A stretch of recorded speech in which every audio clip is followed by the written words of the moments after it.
10 বছর কিছু হয়নি, একটা কমিটি করেছে আমাদের এই সদিচ্ছাদের রিকগনাইজ করা এবং অত্যন্ত দক্ষ ব্যক্তিগণ তারা রিপোর্টটা করছে। আমরা আশা করছি কিছুদিনের মধ্যে হয়তো পাবো।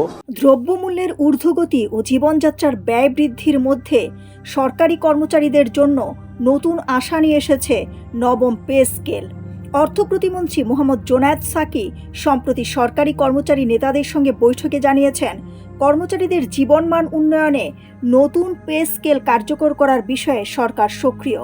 তবে দেশের অর্থনৈতিক সীমাবদ্ধতা মাথায় রেখে এটি 3 ধাপে বাস্তবায়নের পরিকল্পনা করা হয়েছে। গত বছরের 27 জুলাই গঠিত পে কমিশন দীর্ঘ পর্যবেক্ষণ ও বিশ্লেষণের পর সুপারিশ জমা দেয়।